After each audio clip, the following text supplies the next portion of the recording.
ઉઠતા બેસતા સંભળાય રણકાર, ઉઠતા બેસતા સંભળાય રણકાર, થાય દિનમાં બધે માતૃભાષાનો જય જયકાર, થાય દિનમાં બધે માતૃભાષાનો જય જયકાર. નમસ્કાર મિત્રો, ફરી પાછા આપણે મળ્યા છીએ મારી ઓફિશિયલી યુટ્યુબ ચેનલ એટલે કે કેમેસ્ટ્રી વિથ MM સર માં. આપણે ગત લેક્ચરમાં ધાતુ કર્મ વિધિમાં નિષ્કર્ષણ અને અલગીકરણ આ બે મુદ્દાઓ પર આપણે ચર્ચા કરેલી હતી. તો અલગીકરણ આપણે જે જોયું હતું કાચી ધાતુનું મેટલ ઓક્સાઇડમાં, આ મેટલ ઓક્સાઇડનું રિડક્શન કર્યું હતું. તો ત્યારબાદ એના અનુપ્રયોગ એપ્લિકેશન એટલે કે યુઝિસ વિશે આજના લેક્ચરમાં આપણે ચર્ચા કરીશું. અનુપ્રયોગો એપ્લિકેશન યુઝિસ જોઈએ મિત્રો.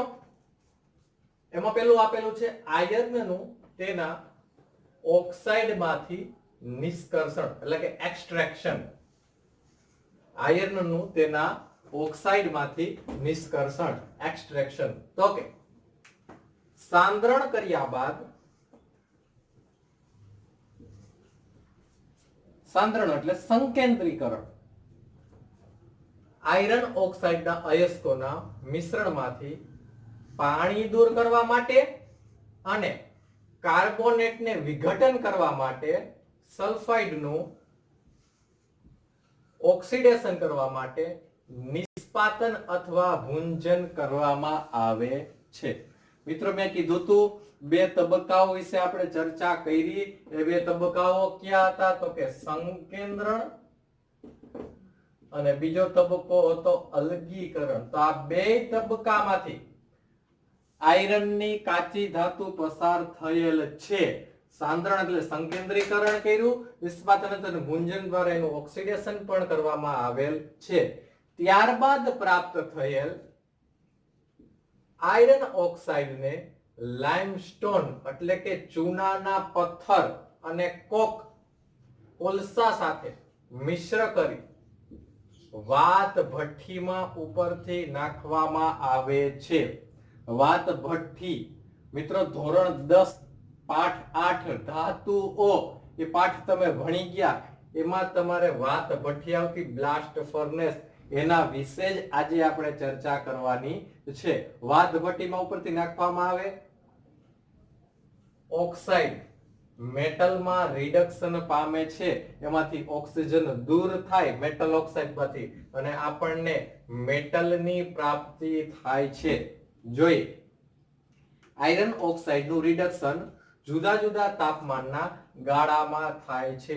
મિત્રો આ તાપમાનના ગાળાઓ વાત ભઠ્ઠીમાં તમે આપણી સ્ક્રીન ઉપર જોઈ શકશો. ફોન ઊભો કરો એટલે તમને આકૃતિ વ્યવસ્થિત દેખાય. તો જુદા જુદા તાપમાનના ગાળાઓ આપેલા છે જેમાં જુદી જુદી રાસાયણિક પ્રક્રિયાઓ થાય છે. એ આપણે બોર્ડ ઉપર જોવાની છે, પણ તમને આકૃતિમાં જુદા જુદા તાપમાનના ગાળા દેખાય છે. ફરી પાછા બોર્ડ ઉપર આવીએ.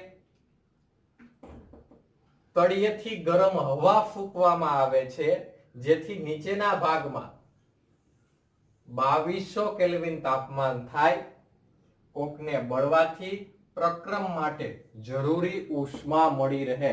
આ પ્રક્રિયા માટે ખૂબ જ વધુ પ્રમાણમાં ઉષ્માની જરૂર હોય તો શેમાંથી પ્રાપ્ત થાય? તો કે આપણે કોકને બાળીએ છીએ, કોલસામાંથી ઉષ્મા મુક્ત થશે. કારણ કે એની દહનની પ્રક્રિયા કેવી હશે મિત્રો? તો કે ઉષ્માક્ષેપક. તો ઉષ્માક્ષેપક એટલે તો કે જે રાસાયણિક પ્રક્રિયા દરમિયાન ઉષ્મા મુક્ત થાય આવી રાસાયણિક પ્રક્રિયાને ઉષ્માક્ષેપક કહે છે. હવે જુદા જુદા તાપમાન આપણે વાત ભઠ્ઠીમાં જોયા. એમાં પહેલો ક્રાઇટેરિયા છે 500 થી 800 કેલ્વિન તાપમાન. તો 500 થી 800 કેલ્વિન તાપમાનમાં પહેલા વિલા તો કે CaCO3 કેલ્શિયમ કાર્બોનેટ ચૂનાના પથ્થરનું વિઘટન થશે. મળશે શું? તો કે કેલ્શિયમ ઓક્સાઇડ અને સાથે કાર્બન ડાયોક્સાઇડ એમાંથી મુક્ત થશે. ત્યારબાદ આયર્નના ઓક્સાઇડ આપેલા છે. આ આયર્નના ઓક્સાઇડની કાર્બન મોનોક્સાઇડ સાથે પ્રક્રિયા કરતા આપેલા ઘટકમાં આયર્નના ઓક્સાઇડ જ મળશે. એમાંથી CO2 મુક્ત એટલે કાર્બન ડાયોક્સાઇડ સ્વરૂપે મુક્ત થશે. આ છે હિમેટાઇટ અને પ્રાપ્ત થશે મેગ્નેટાઇટ. ત્યારબાદ બીજો એક તાપમાનનો ગાળો આપેલો છે 900 થી 1500 કેલ્વિનનો તાપમાનનો ગાળો આપેલો છે. તેમાં શું જોવા મળશે તો કે આયર્ન ઓક્સાઇડની કાર્બન મોનોક્સાઇડ સાથે પ્રક્રિયા થતા શું થશે તો કે યોગ્ય રિડક્શન કરતા પદાર્થ સાથે તમે પ્રક્રિયા કરી છે તો આપેલા મેટલ ઓક્સાઇડમાંથી ઓક્સિજન દૂર કરશે, તમને મેટલની પ્રાપ્તિ થાય. ઓક્સિજન રિડક્શન કરતા પદાર્થ લઈ જશે, ત્યાં બનશે કાર્બન ડાયોક્સાઇડ અને તમને મેટલ ઓક્સાઇડમાંથી મેટલની પ્રાપ્તિ થશે. ત્યારબાદ તમે જો એમાં કાર્બન ઉમેરો તો કાર્બન ડાયોક્સાઇડ સાથે પ્રક્રિયા કરે, બે ઓક્સિજનના ઘટક છે, બે કાર્બનના ઘટક, ટૂંકમાં તમે એને બે ઘટક કાર્બન મોનોક્સાઇડના લખી શકો, 2 મોલ કાર્બન મોનોક્સાઇડ. હવે પ્રક્રિયા દરમિયાન 500 થી 800 કેલ્વિન તાપમાનમાં છૂટા પડેલા કેલ્શિયમ ઓક્સાઇડની SiO2 એટલે સિલિકોન ડાયોક્સાઇડ સાથે પ્રક્રિયા થશે અને તમને મળશે CaSiO3 એટલે કે કેલ્શિયમ સિલિકેટ. આપણને મળશે કેલ્શિયમ સિલિકેટ. ત્યારબાદ વધેલા ઓક્સિજન કાર્બન સાથે જોડાઈને શું બનાવશે કાર્બન ડાયોક્સાઇડ. હવે આયર્ન ઓક્સાઇડની યોગ્ય રિડક્શન કરતા સાથેની પ્રક્રિયામાં એક વખત આપણે કાર્બન મોનોક્સાઇડ સાથે પ્રક્રિયા કરી તો કાર્બન સાથે પણ પ્રક્રિયા થઈ શકે તો મેટલ ઓક્સાઇડની યોગ્ય રિડક્શન કરતા પદાર્થ એટલે કાર્બન સાથે પ્રક્રિયા કરતા આપેલા મેટલ ઓક્સાઇડમાંથી ઓક્સિજન દૂર થશે, ત્યાં રિડક્શનની ઘટના થશે. ઓક્સિજન દૂર થશે, રિડક્શનની ઘટના થશે અને બાય પ્રોડક્ટ આપણને મેટલ મળશે અને સાથે કાર્બન મોનોક્સાઇડ છૂટા પડશે. ઉષ્માગતિકીય સિદ્ધાંત પરથી જોઈએ તો મેટલ ઓક્સાઇડનું રૂપાંતરણ મેટલમાં થાય ત્યારે શું થાય તો કે ઓક્સિજન છૂટા પડે એટલે તમારી પાસે હતા મેટલ ઓક્સાઇડ એમાંથી મળ્યા શું તમને મેટલ એટલે હતા મેટલ ઓક્સાઇડ પ્રાપ્ત શું થયા મેટલ. યોગ્ય રિડક્શન કરતા પદાર્થ ધારી લો કે યોગ્ય રિડક્શન કરતા પદાર્થ કાર્બન લીધા તો છૂટા પડેલા મેટલ ઓક્સાઇડનો ઓક્સિજન યોગ્ય રિડક્શન કરતા પદાર્થ સાથે જોડાશે, હશે કાર્બન, પ્રાપ્ત થશે કાર્બન મોનોક્સાઇડ. શા માટે તો કે મેટલ ઓક્સાઇડમાંથી છૂટો પડેલો ઓક્સિજન યોગ્ય રિડક્શન કરતા પદાર્થ સાથે જોડાશે. ઘટિત ઘટના શું બનશે તો કે મેટલ ઓક્સાઇડમાંથી મેટલ બન્યા છે, એમાંથી ઓક્સિજન યોગ્ય રિડક્શન કરતા સાથે મિક્સઅપ થયો હશે, બાય પ્રોડક્ટ તમને મળે શું, આખી પ્રક્રિયા હોય શું તો કે મેટલ ઓક્સાઇડની યોગ્ય રિડક્શન કરતા સાથેની પ્રક્રિયાથી પ્રાપ્ત શું થાય તો કે મેટલ અને સાથે શું છૂટા પડે કાર્બન મોનોક્સાઇડ. ત્યારબાદ ફરી પાછું એકવાર જોઈએ આ બધી પ્રક્રિયાઓ. આયર્નનું તેના ઓક્સાઇડમાંથી નિષ્કર્ષણ તો કે સાંદ્રણ કર્યા બાદ આયર્ન ઓક્સાઇડ અયસ્કોને મિશ્રણ બાદ એમાં પાણી દૂર કરવા, કાર્બોનેટનું વિઘટન કરવા અને સલ્ફાઇડનું ઓક્સિડેશન કરવા કઈ પ્રક્રિયા તો નિષ્પાદન અથવા ભૂંજન એમાં કરવામાં આવે છે. ત્યારબાદ તમને શું પ્રાપ્ત થયેલા હોય તો કે ત્યારે આપણને મેટલ ઓક્સાઇડની પ્રાપ્તિ થઈ હોય.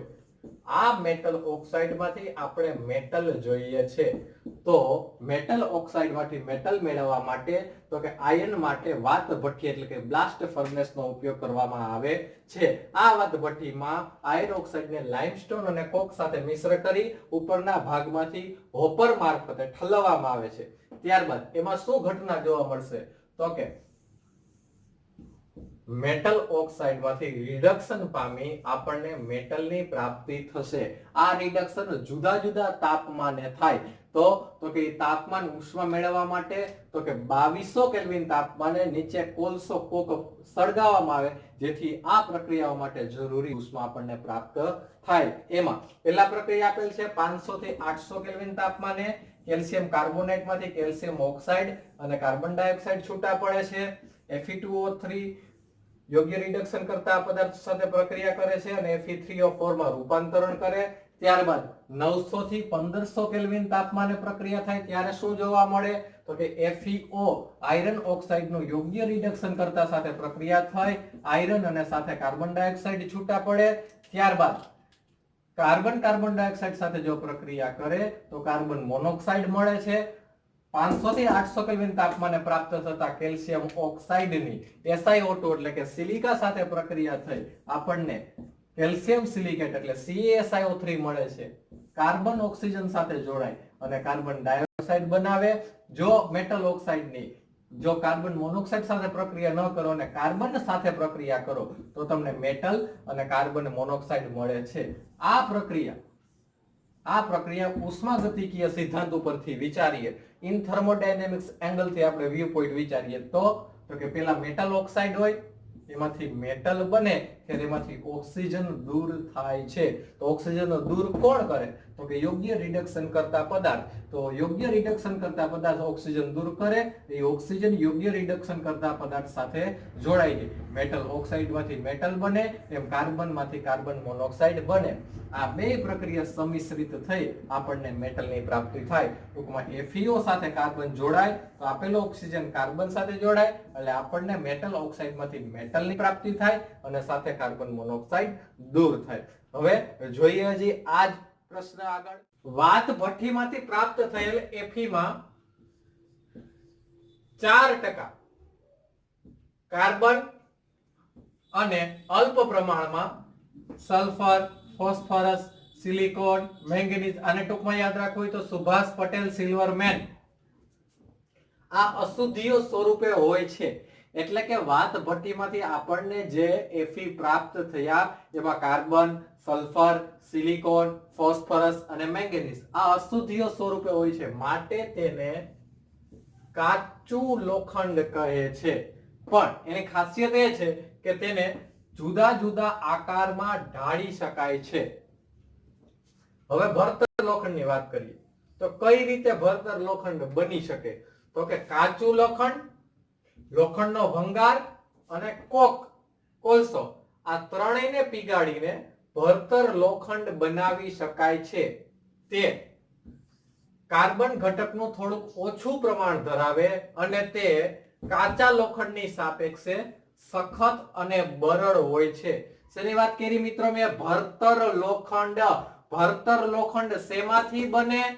તો કે કાચું લોખંડ પ્લસ લોખંડનો ભંગાર અને એની સાથે કોક આ સંમિશ્રિત કરી અને ભરતર લોખંડ બનાવી શકાય છે. ત્યારબાદ ઘડતર લોખંડ.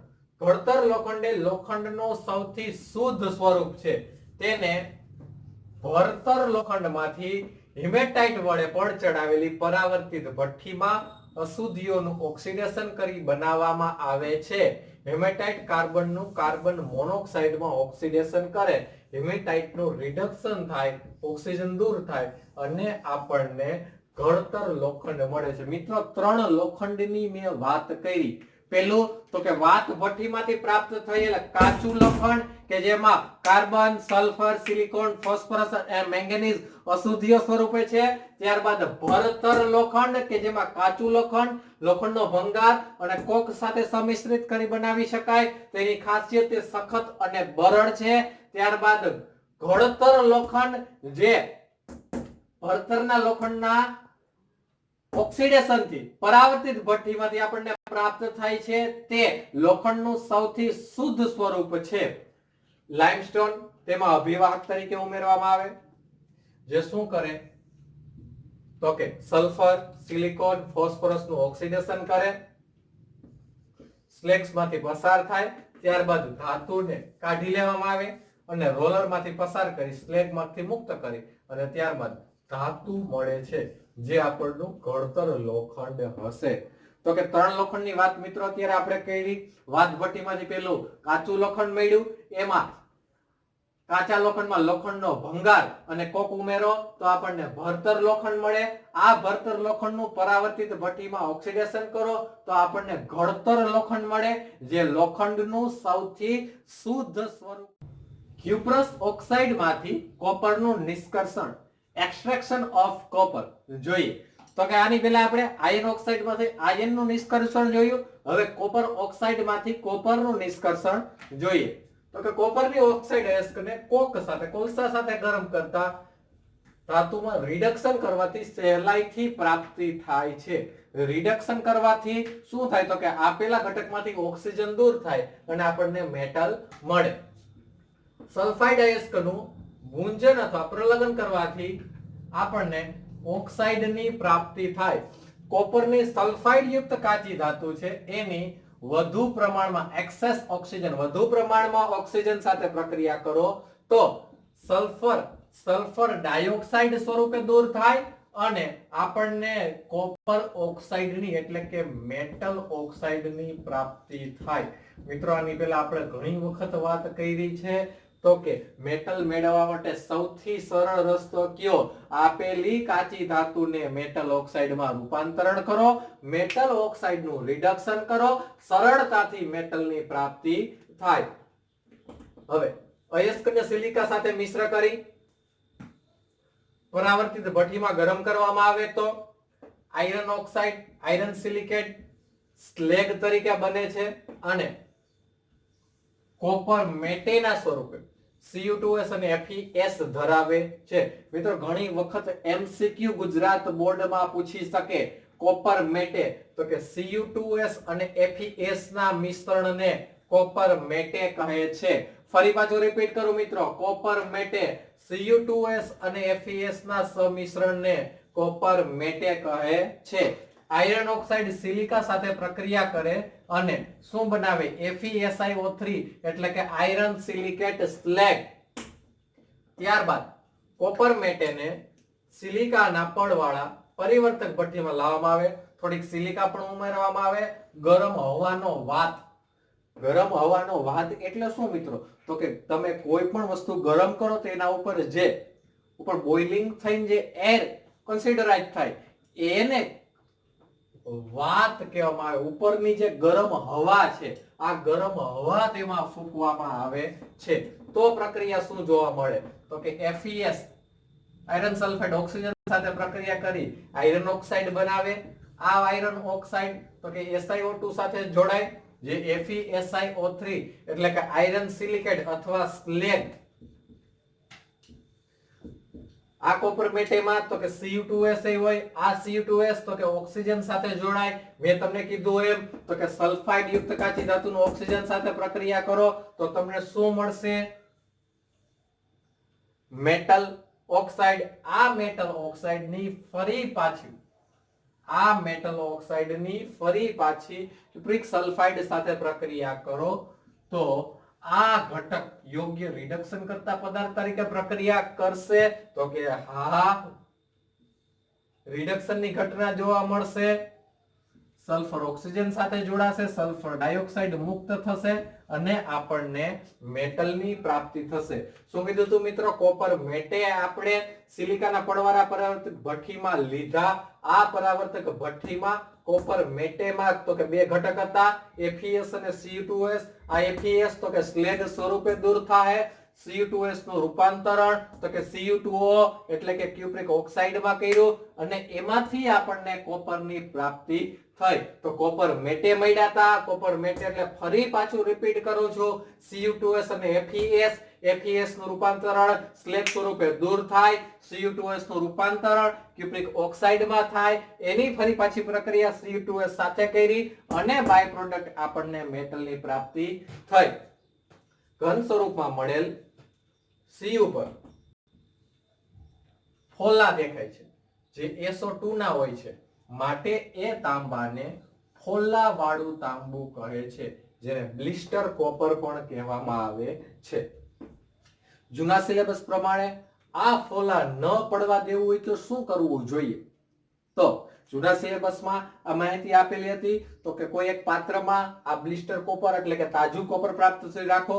ત્યારબાદ તાજી કાપેલી ડાળીથી એને મિશ્ર કરો, જેથી કરીને શું થશે? તાજી કાપેલી ડાળીનું વિઘટન થશે, સલ્ફર એની સાથે દૂર થશે અને ત્યારબાદ આપણને શુદ્ધ Cu ની પ્રાપ્તિ થશે.